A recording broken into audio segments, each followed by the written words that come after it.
Has there ever been a time in history when the wealth gap has been this massive? Yes, many times. Honestly, if I were to plot it out for you, like some sort of pirate, let's say this is inequality in neck.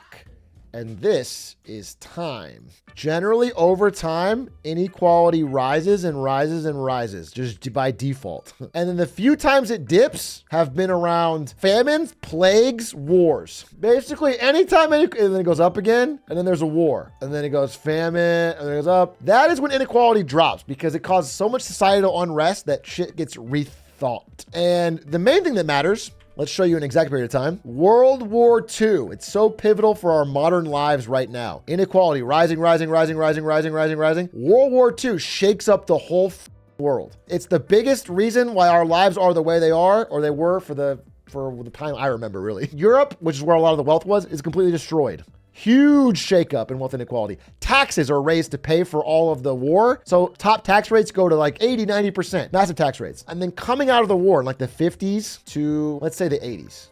This 30-year gap, low inequality and flat. This is the golden era of human history for economic equality. Unironically, this is when the most people had the most equality of like the largest middle class in human history is the 50s to the 80s because we had high tax rates, keeping the wealthy from getting too far ahead, and things had been more equalized. We had a large, growing, bustling middle class. We had active antitrust enforcement to break up monopolies. Again, there's many problems with this era socially. Obviously, racism, sexism, mixed everything. There's a lot of problems in the era socially, but economically, it's like a golden era. It's a real, true golden era. And then right around the 80s, we get Thatcher and we get Reagan, and they start changing things. They start removing top tax rates. They start defunding social services and government programs that help the bottom part of society. And we start seeing it trickle back up again. And we get this nice boom year of the 80s where everything seems like it's gonna be okay. And the 90s, they're great too. And then by the 2000s, well, everyone's doing okay because we have debt now. And then by 2009, that's when things start getting really bad. And since post 2009, inequality's been terrible, and the bottom of the market got kind of hollowed out by the recession. It's just the wealthy kind of pulling away. And that's where Zoomers grow up in. So really, I mean, we're in a pretty bad time, I'll be honest with you, in terms of the wealth gap. So we need World War III? That's not what I'm saying at all. I think we need the stuff from this era. I think we need high top marginal tax rates. I think we need active antitrust, an economy really ruthlessly focused around competition for the top leading firms. That's what I think we need. But whether we get that peacefully or not, I don't know. But something's got to give. You know, this keeps getting worse. And in human history, this is always given. This has always gone to shit when it gets to a certain point. What we need is more streamers. Yes! Finally, some solutions. Everyone stream, donate to each other, infinite money glitch, fund it all on credit, never pay it back. Finally, dude. I was beginning to think no one was going to come out with their ideas of their own. Yes, dude.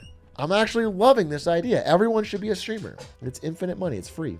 I kind of wish we got a real report in the Australian housing crisis. I'm trying to work on something for Canada and Australia because I think those are two countries where it is red light blinking. Bad, bad, bad. Especially because they don't even have 30 years on all the mortgages there. There's some like 5-year mortgages in Canada that are like, if you bought during good interest rates in 2021, your rates roll over next year or late next year or 2026, which means I mean, if rates don't go down, they're going to be 3x, 4x their mortgage payment. It's going to be massive forced selling. Real estate market's going to, I mean, there's some real urgent upcoming problems in Canada and Australia. And also like more than even usual, city house prices are out of reach and the youth are getting angry. So I don't know. I would like to go deeper on it, especially Canada, but it's tough. I keep getting depressed. I start working on it and then I'll get distracted by something else. And it's like tough to trudge through some of the sad stories or like to try and make something funny. Whenever I start working on a Marketing Monday project, the thing that stops me the most is when I am making it and I don't have any jokes. I feel like when I have like 60 slides and I'm like, this isn't funny at all. Then I just start getting, I stop opening the file. That's happened quite a few times where it's like, there's not even anything funny here. This is just sad. I know you've already spoken of the bad situation in Japan, but I moved there for a year back in January, and I don't know if I should stay here once my visa is over, or maybe move to Europe. Avionics, aircraft mechanic from Canada originally. Well, I'll tell you straight up, honestly, I have no idea what the market is for avionics aircraft mechanics. I don't know where you should work. I don't know where the high demand is. I don't know where the money is in that. I don't know who pays the best. I don't even know what companies you'd work for. It sounds good, but I have no idea. So I can give you no advice. I can only tell you that Japan is a rough spot to be because your wages are paid in yen. The yen is devaluing, which means the things you want to buy from overseas are more and more expensive. Yeah, just pay in Japan is bad. So I'll tell you that the average Japanese person is feeling it, feeling the pinch of the yen squeeze and not liking it. That being said, the $1 to 160 yen, I don't want to get too in the weeds here. This is like really nerd finance shit that I talk about too much. But $1 to 160 yen is clearly the red line in the sand for the Bank of Japan. They very much are going to defend that line. I can promise, like, it just seems very, very clear. They have some money to throw around and they are whenever it gets there, they're pushing back. So I can't imagine it gets much worse than that. If it does, then Japan's actually fucked. But I think that's where it stops, at least for the foreseeable future. Atriok, I am Indian. Please help me, sir. What do you need help with? What's wrong with being Indian? And then how would I help you? There's a lot of questions. I have a lot of questions for you. I do actually, rather than me helping you, how about you help me? I need someone who's plugged into India to help me with a upcoming breakdown of the Indian elections. Even though Modi's almost certain to win, it's such an interesting and pivotal time. India is going to be the largest election held this year, the most voters perhaps in history. And also India is just like such an interesting country.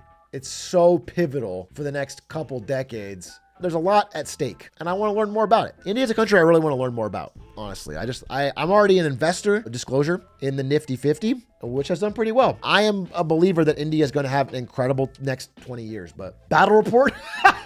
No, not a battle report. I need a real report. No, I don't. No, Dr. Battle would not be a good choice, I think, to cover the intricacies and the nuances of India. How about I do two options? I will pay Dr. Battle and I will pay someone else and we'll do a comparison. We'll do a comparison. We'll see who comes out on top. All right, I'll fly any chatter that wants to India to do live on the ground reporting. Who wants it? I'll fly anybody who wants it to go there. Will you fly us back home? That's on you, brother. Come on. You're asking for a lot from your streamer. I'll fly you there. You can figure it out. Do you think India's going to be important because of the transition? There's a lot of reasons I'm what you might call bullish on India. But the two big, number one is demographics. India has like the best demographics in the world. They have a lot of young people. A lot of young people. They had a lot of births. They're going to have like at least 30 years of growing population. Good times. Contrast, Europe, China, Japan, Korea, even America. Lots of old people, few births. Bad. So that's one thing. Second is what you mentioned, which is that as China and America grow further apart, as they're no longer besties, as Biden and Xi or Trump and Xi shake their fists at each other, it's causing a lot of issues, tariffs, geopolitical strife. And companies that don't want to get caught in the middle of that are moving manufacturing out of China and over to India, which is nearby, has actually cheaper labor than China. So India might be at the beginning of China's boom. China had this 20, 30 year boom of good demographics and manufacturing flowing in. And China went from billions in poverty to like almost nobody in poverty. It was like insane growth. India may be at that same level. Could be Pog and Champ. And also India has like the unique advantage of being part of BRICS, but also very important to like the G7. Like everybody wants to be friends with India. All other countries want to have, it's like they're the cool new kid at school and every group wants to have them in there. They're playing diplomacy very well. Yeah, India is playing both sides, if you will say that.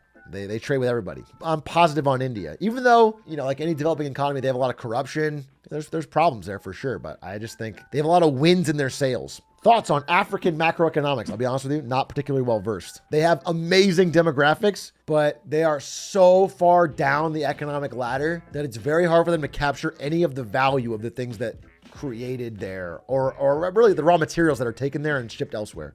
There's so much leadership corruption that sells out the value to corporations to get personally rich. There's so much brain drain. There's just many, many problems that plague the continent that make it hard for them to capture any of the value. They have great demographics, good population, and a lot of raw materials. So if they were able to harness those, then yeah, it could be good for Africa. But in terms of them getting rich, I think it's unlikely based on the way things go.